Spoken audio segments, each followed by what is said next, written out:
La vie est pleine d'obstacles. Certains sont petits, comme une mauvaise journée au travail ou un désaccord avec quelqu'un de proche. D'autres semblent gigantesques, impossibles à surmonter. Des échecs, des pertes, des peurs qui nous paralysent. Mais il y a des personnes qui, quoi qu'il arrive, restent fermes. Elles ne se laissent pas emporter par la tempête. Dans leur esprit, il y a une force inébranlable, et ce n'est pas de la chance. C'est entraîner l'esprit avec des principes qui ont résisté à l'épreuve du temps. Imagine faire face à n'importe quelle situation avec calme, clarté et détermination, sans que la peur te freine, sans que l'opinion des autres te limite, sans que l'adversité ne te brise. Cela semble puissant, non? C'est ce que tu apprendras aujourd'hui. Aujourd'hui, je te dévoilerai 10 leçons stoïciennes qui t'aideront à dominer ton esprit et surmonter tous les obstacles. Chacune d'elles est une clé pour forger un mental inébranlable et une vie dans laquelle tu es le maître de ton destin. Ne pars pas, car la dernière leçon pourrait changer ta vie pour toujours. Mais avant de commencer, va dans les commentaires et écris « À partir d'aujourd'hui, je dominerai mon esprit et surmonterai tous les obstacles. Je suis stoïque. » Avec cela, tu t'engages à prendre le contrôle de ton esprit et à vivre avec discipline. Commençons. 1. Domine tes émotions avant qu'elles ne te dominent. Les émotions sont des forces puissantes, mais elles ne sont pas nos maîtresses. Imagine une mer déchaînée. Les vagues peuvent être intenses, mais le navigateur expert ne se laisse pas emporter par elles. Il apprend à diriger son bateau avec fermeté. C'est ce que l'enseignement stoïcien nous apprend. Ne pas réprimer ce que l'on ressent, mais le gouverner avec raison et autodiscipline. Tu n'es pas tes émotions, tu n'es pas ta colère, ton anxiété ni ta peur. Tu es la conscience qui observe ces émotions et décide quoi en faire. Lorsque tu laisses la colère te contrôler, tu deviens un prisonnier de ton propre tempérament. Lorsque l'anxiété dirige tes pas, tu vis piégé dans des scénarios futurs qui peut-être n'arriveront jamais. Et lorsque la peur te paralyse, tu t'empêches de grandir et d'évoluer. Marc Aurèle a écrit « Si tu souffres de quelque chose d'extérieur, ce n'est pas cela qui te perturbe, mais ton jugement à ce sujet. Et tu as le pouvoir de changer ce jugement maintenant. Voici la clé. Ce n'est pas ce qui arrive qui nous affecte, mais la manière dont nous l'interprétons. La prochaine fois qu'une émotion intense cherche à te submerger, arrête-toi, respire, demande-toi « Est-ce que cela est sous mon contrôle? Cette émotion m'aide-t-elle ou me rend-elle plus faible? Comment réagirais-je si j'étais ma meilleure version ?» La réponse à ces questions est ce qui sépare une personne ordinaire de quelqu'un avec une véritable force mentale. Car la vraie force ne réside pas dans l'agressivité ni dans l'indifférence, mais dans la capacité de ressentir sans être esclave de ce que l'on ressent. 2. Transforme l'adversité en ton meilleur allié. Chaque défi que tu affrontes a deux faces. Il peut te couler ou il peut te forger. La différence réside dans la manière dont tu l'abordes. Les stoïciens comprenaient que l'adversité n'est pas une punition, mais une opportunité déguisée. Marc Aurèle l'a clairement exprimé avec sa célèbre phrase « Ce qui gêne le chemin devient le chemin ». Imagine que la vie soit un champ de bataille et que chaque obstacle soit une épreuve qui te prépare à la suivante. Si tu fuis, tu resteras faible. Si tu fais face à la difficulté avec courage, tu deviendras plus fort. Ce n'est pas l'absence de problèmes qui définit une personne sage, mais sa capacité à les utiliser comme des marches pour grandir. Avant d'aller loin, je te serais reconnaissant si tu mets un j'aime à la vidéo, cela m'aiderait à continuer de diffuser cette philosophie. Si tu n'es pas encore abonné, je te recommande de t'abonner et d'activer la cloche pour ne manquer aucune vidéo. La prochaine fois que la vie te frappera, pose-toi 3 questions. Que puis-je apprendre de cela? Comment puis-je utiliser cela à mon avantage? Que ferait un stoïque à ma place? Un vrai stoïque ne se plaint pas. Il observe, analyse et agit avec sagesse. La vie ne te doit ni facilité ni confort, mais elle te donne quelque chose de meilleur, l'opportunité de démontrer qui tu es réellement. Et ce n'est que lorsque tu fais face à l'adversité avec courage que tu te rends compte que tu n'étais pas aussi fragile que tu le pensais, mais plus fort que tu ne l'imaginais. 3. Élimine le bruit mental et cultive la concentration absolue. Nous vivons à l'ère de la distraction. Chaque jour, des milliers de stimuli se disputent ton attention. Réseaux sociaux, nouvelles alarmistes, messages constants, pensées intrusives. Si tu ne prends pas le contrôle de ton esprit, Le monde le fera pour toi, et un esprit dispersé est un esprit faible. Les stoïciens savaient que la concentration est une force. Marc Aurèle écrivait dans ses méditations: « Concentre-toi sur ce qui est devant toi, fais ce que la raison et la justice exigent, oublie tout le reste. » C'est la clé.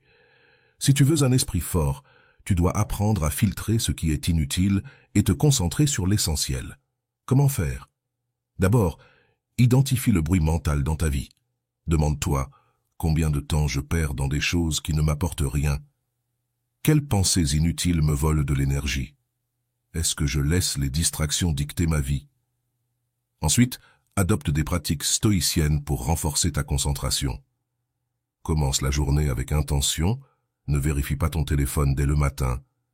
À la place, consacre quelques minutes à réfléchir à tes priorités. Pratique la contemplation, prends des moments de silence, marche sans écouteurs, médite, écris un journal. La clarté naît dans le calme.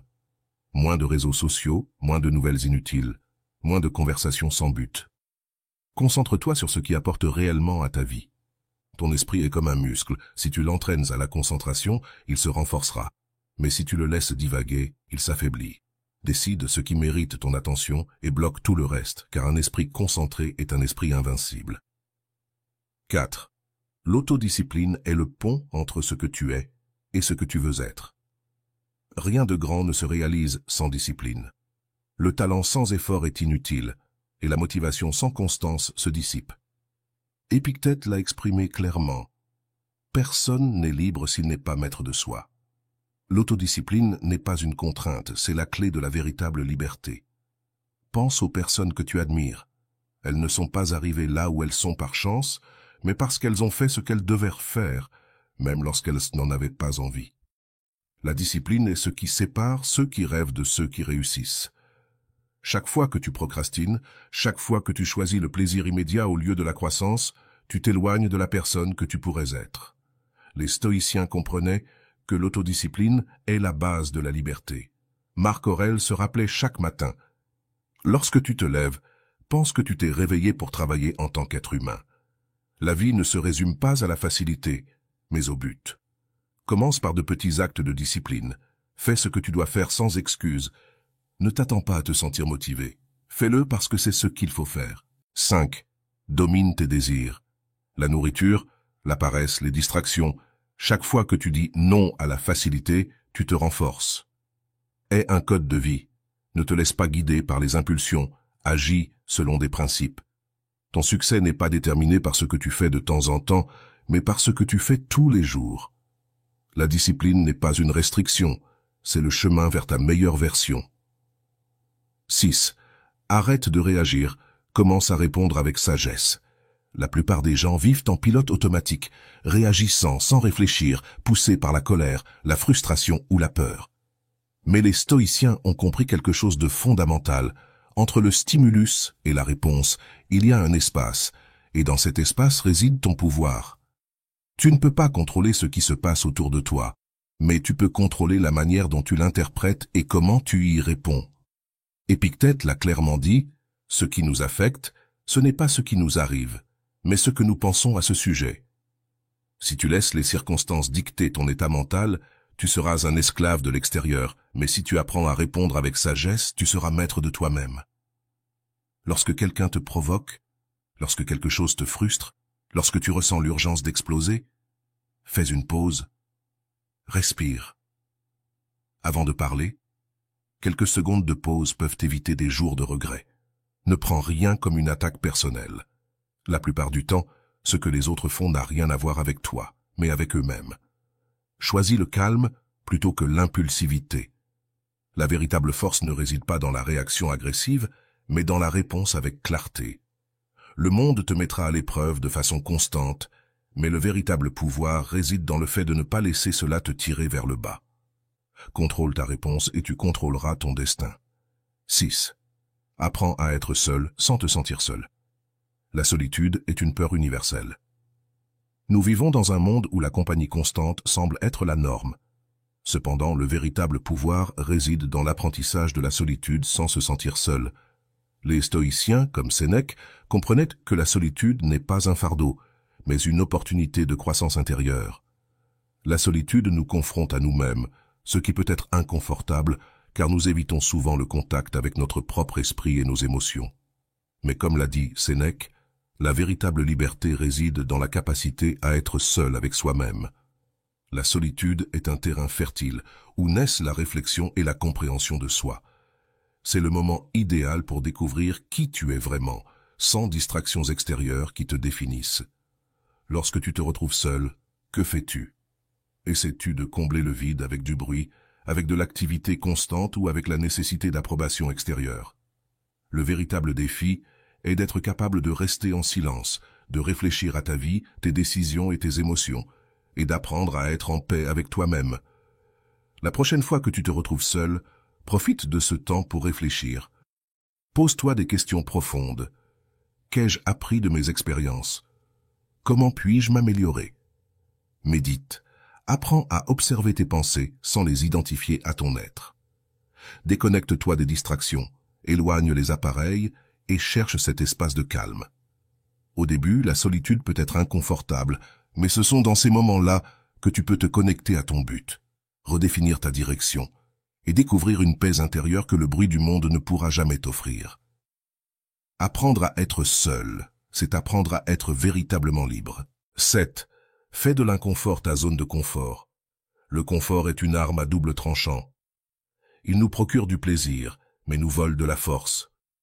Les stoïciens comprenaient que vivre en fuyant l'inconfort nous rend fragiles, dépendants et effrayés du changement. C'est pourquoi, si tu veux être mentalement fort, tu dois faire de l'inconfort ta zone de confort. Mais comment y parvenir? En t'exposant de manière intentionnelle à des situations qui te défient. N'attends pas que la vie te frappe pour découvrir si tu es résilient. Crée plutôt des défis contrôlés qui renforceront ton esprit et ton corps. Commence par le physique. Prends des douches froides, fais de l'exercice, même si tu n'en as pas envie. Jeûne de temps en temps. Ton corps apprendra que l'inconfort n'est pas un ennemi, mais un maître. Ensuite, applique cela à ta vie quotidienne. Sors de ta routine, confronte tes peurs, parle en public, engage des conversations inconfortables, dis non quand c'est nécessaire. Chaque fois que tu affrontes l'inconfort et que tu continues, ton seuil de résistance se développe. Ce qui te terrifiait hier devient gérable aujourd'hui. Ce qui te paralysait autrefois n'est plus qu'un petit obstacle. Marc Aurèle disait « Ce qui entrave le chemin devient le chemin ». L'inconfort n'est pas une punition, mais une opportunité. Si tu apprends à t'y déplacer, à le voir comme une partie de ton entraînement, rien ne pourra te faire sortir de ton centre.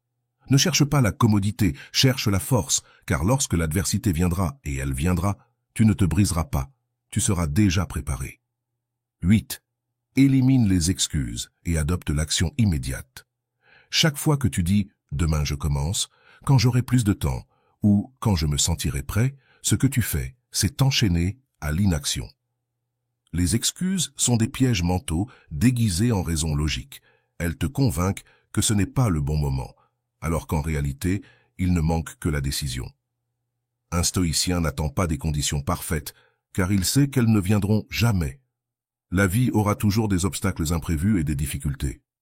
Si tu attends le moment idéal, les années passeront et tu resteras au même endroit. C'est pourquoi la philosophie stoïque nous invite à agir immédiatement. Pas demain, pas après, mais maintenant. Demande-toi ce qui est sous ton contrôle en ce moment, puis fais-le. Ne suranalyse pas, ne cherche pas d'excuses. Si tu dois parler à quelqu'un, fais-le. Si tu as un objectif, commence par le premier pas. Si un problème t'inquiète, agis sur ce que tu peux résoudre. L'action est l'antidote à la procrastination et à la peur. Plus tu agis, moins les excuses ont de pouvoir sur toi. Mais lorsque tu fais le premier pas, l'inertie devient ton allié.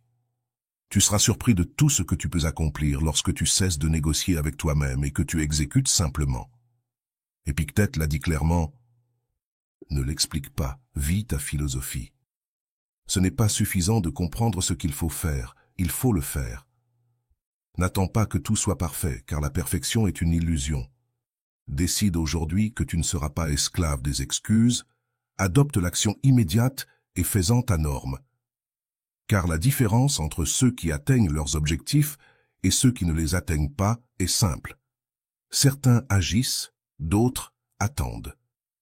Dans quel groupe seras-tu? 9. Cherche de l'aide et des retours des autres. Le stoïcisme n'est pas un chemin solitaire. Bien que l'autodiscipline soit essentielle, les grands penseurs et guerriers de l'histoire n'ont jamais travaillé isolés. Même les plus sages ont cherché des conseils, ont appris des autres et ont accepté les critiques pour s'améliorer constamment. Marc Aurèle, l'un des empereurs les plus puissants de Rome, avait des mentors et des conseillers. Épictète, malgré son statut d'esclave, a grandi intellectuellement grâce à ceux qui l'entouraient. Sénèque, avec toute sa sagesse, comprenait que l'apprentissage était un processus continu. Alors pourquoi certains insistent-ils à tout faire seuls? L'ego nous fait croire que demander de l'aide est un signe de faiblesse, alors qu'en réalité, c'est un signe de force. Un stoïcien sait qu'il n'a pas toutes les réponses, c'est pourquoi il écoute, analyse et tire des leçons de ceux qui l'entourent. Apprendre des autres te fait économiser des années d'erreurs inutiles. Un bon conseil peut éviter des échecs, une critique bien intentionnée peut t'ouvrir les yeux et un mentor peut accélérer ta croissance. Mais tu dois être prêt à écouter humblement, sans défendre ton ego ni justifier tes échecs.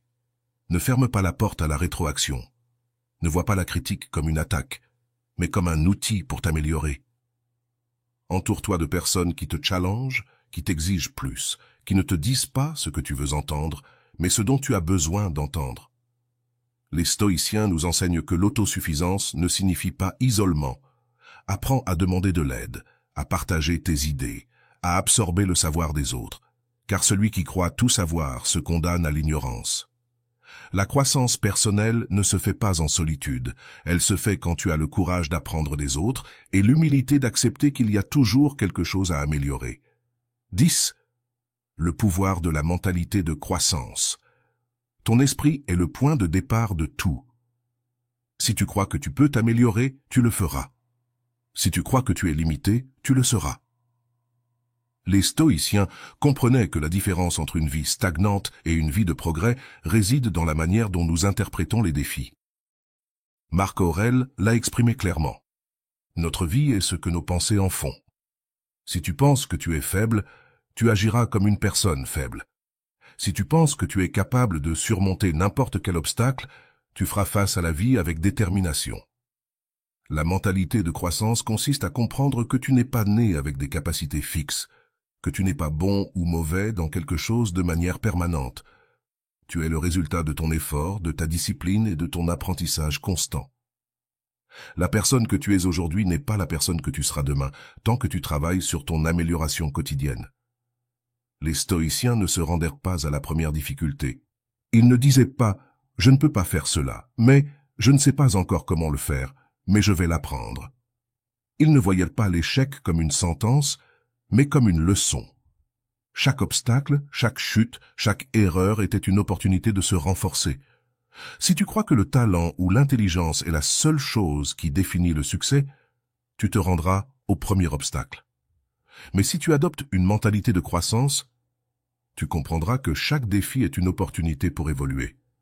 La clé est de te demander « Comment puis-je m'améliorer? Qu'est-ce que je peux apprendre de cela ?»